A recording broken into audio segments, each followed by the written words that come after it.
Hi everyone, my name's ElectroDonkey and today we're back reviewing another game. Today we're reviewing a game called Our Last Hour, and the name actually kind of links in, so it's quite nice to see.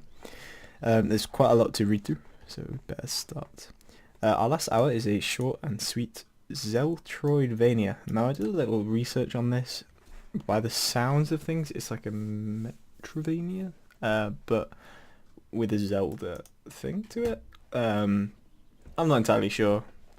I'm just going to go with it. We have 1 hour to fight for the soul of your friend. The 1 hour time limit is the driving force behind exploring the ancient fortress crypt you find yourself in, and mastering the use of the artifacts found within in order to reach your goal. Basically, we need to get to the end. The layout of the world and item locations will be revealed from the very start, but it's up to you to find your way through the maze and decide what you should spend your precious time collecting. More items, health and abilities may make your journey easier, but getting them will run down the clock further. All progress is automatically saved, so each decision you make is final, whether it brings you closer to failure or success. I'm not sure if it's automatically saved. I'm not sure what that means, so we'll see. Yeah. Okay. Feedback. Unfortunately, we won't be playing for the whole hour, but we'll definitely give feedback based on the gameplay that we do see. So, I think we'll just get into it, to be honest. There's a lot of waffly things. Let's read these. Do you feel there's anything you didn't understand about the game controls or about the abilities? So we'll check that. Are there any areas where you were unsure of where to go next or find yourself stuck in? Did you find any areas too difficult or frustrating? And were there any areas, orbs or items you particularly enjoyed? So I guess we'll go through and check through those things. So this opening page here is pretty easy. Pretty nice. We've even got WASD and arrows options, which is something I always rattle on about because I always quite like to see both of them like that. So anyway, let's start the game. So you have, what's funny about this is it says you this. When I actually did start it, I accidentally closed it down and it didn't save, so I'm not sure. Your friend is turning into a demon. With each passing moment, their heart grows darker and closer to collapse. I feel like this is kind of dragging on a little bit here. Refusing to leave them, you travel together to an ancient, distant forest crypt built to contain those who have turned, there to wait out the remainder of your time together. Okay, so we're going to the crypt because my friend's becoming a demon, I guess. Kind of a bit weird, but whatever. Okay, thank you for going this way. If you continue this way, you will abandon your friend. You abandon them. Well, I guess that was easy. I guess we're finished. The heart crunches. For a long time you wonder. It's going on for a little bit. But eventually you return home. Oh, okay. Doesn't seem too bad to me. I guess we'll reset though. Yeah, we can skip this stuff. Continue. Skip through this. Prince turning into a demon and blah blah blah blah blah. Space for inventory. Oh, that's pretty cool. Left mouse button does nothing. We made it. Great. Okay. They don't open. I owe you more than I can ever say. That hurts me. Okay. Shift is map. Right. Okay. Look and aim. So yeah, none of my buttons seem to do anything. I guess we probably need to wait for this dude to do something. A little bit annoying, but so I think the time's ticking down. I'm not sure. Whilst this is happening. So yeah, something I actually wanted to try was right at the end when we've played it for a little bit. What I think we'll do is that we'll Alt F4 and see if that works or not. It's a little bit weird. We appear to be floating. That could be part of the whole demon thing, but maybe it's just the fact they didn't want to do the animations. I'm not sure, but I feel like because there's like a landing and okay, great, landing and wait, what? Okay, I just pressed escape twice by accident and it closed it down. So maybe that's something with the controls to think about. Right. Okay. Oh, right. We're back again. So I guess it did save. A little bit weird though. Yeah, basically I just press escape and escape again, and I didn't really realise that that closed it down. So maybe that's something to think about. I'm guessing this bit up in this corner is our lives. I'm liking the kind of, I mean, I like to call it the Hyper Light Drifter kind of style to it, with this cursor. That's something I quite like to see with the direction on it. I feel like this is dragging on a little bit, this bit, to be perfectly honest. Okay, we can't go through there. Can we come through here? We can't come through here. Are you alright? No, not really. I don't have a clue what to do. Okay, through here.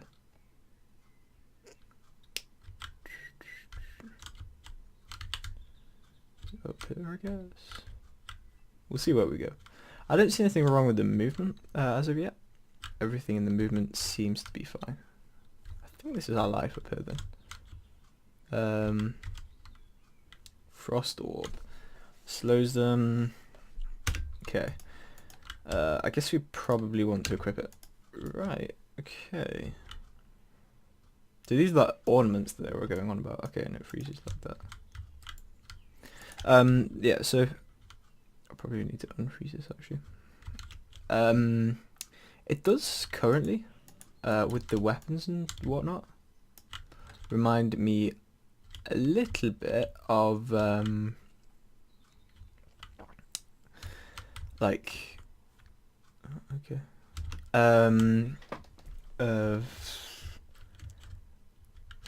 I've completely forgotten the name.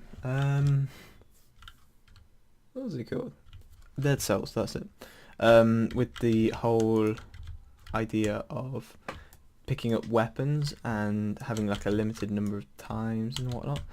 And I'm presuming permanent death as well. It reminds me a lot of that actually, and that's a game that I do really quite like. So it's quite nice to see something that's similar. I'm not sure what a lot of these things do though, that's my only problem. And these enemies seem a little bit easy as well for my liking. I guess personal preference, but yeah, at the moment they don't seem too bad. Oh, okay. I've also just noticed that there didn't seem to be any period of invulnerability at all. I'm never going to get that. Okay. Alright, so that's what happens if you die, I guess.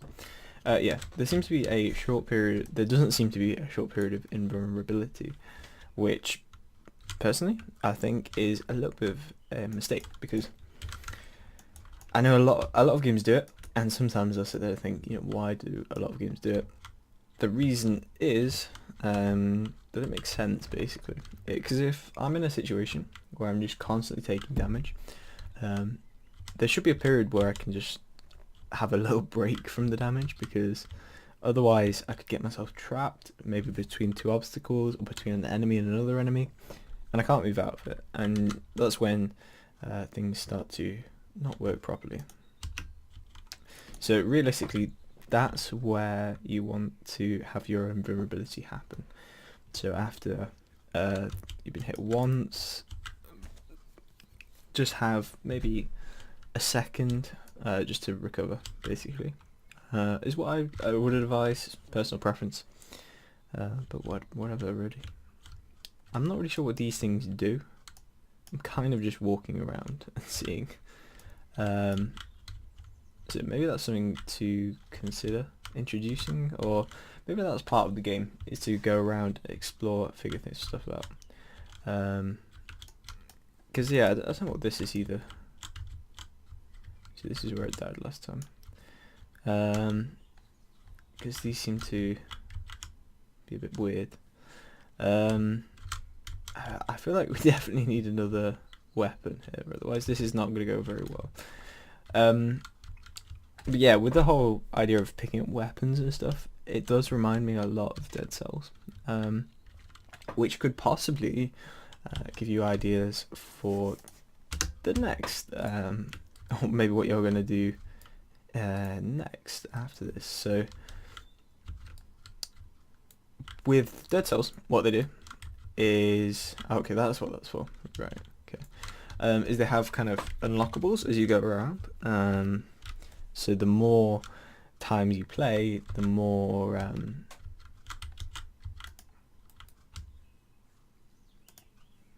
so the more times you play, the easier it is to advance in the future. And the bonus for that, of course, is that it doesn't get repetitive. So if I do this and I just die every single time, it's going to start to be no fun after a bit. And the reason because of that, it's just common sense, right? If you just do the same thing over and over again, not much is going to change probably, and you're probably going to be quite bored. So maybe that's something to think about, is maybe have some sort of progression happening. I think that'd be pretty cool to see, and something like Dead Cells would be a perfect example of that.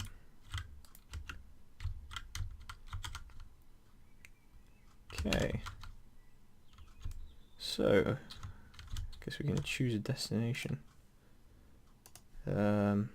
Maybe we can't. Oh, okay, we can. Yeah, it's a pretty big map actually, by the looks of things. It does remind me though a lot of Dead Cells, to be honest. Not with the way it looks. Of course, from the angle it's very different, but from the gameplay, the kind of almost fast-paced, it's not really that fast-paced. But yeah, the whole repeating thing, it definitely does remind me of Dead Cells. And that's, yeah, as I say, maybe somewhere to take some advice from, or some what they did well, what they didn't do well, and just think about that for a bit maybe. That would be my personal feedback for that. I don't think that anything here that we've met so far is too hard. I'm hoping that if we played it for a little bit longer, if we had that extra time, we'd come across some different enemies. I guess this is an enemy, but not really. Yeah, I'd like to come across an actual enemy that's a bit different. That'd be pretty nice. Bit different than these ones. Yeah, I don't know. Maybe there is, maybe there isn't. Who knows? I think I'm just going to leave it there. So, in terms of what I liked a lot of things actually. I liked the controls. I liked the idea. Little thing with the controls about the escape. The art was pretty nice, by the way. I forgot to mention that. But what I would like to see is some sort of progression system, maybe, and also some sort of variation on the enemies. But that's about it, really. So if you like this video, remember to like, subscribe, or do as want to do, and I'll talk to you in the next one.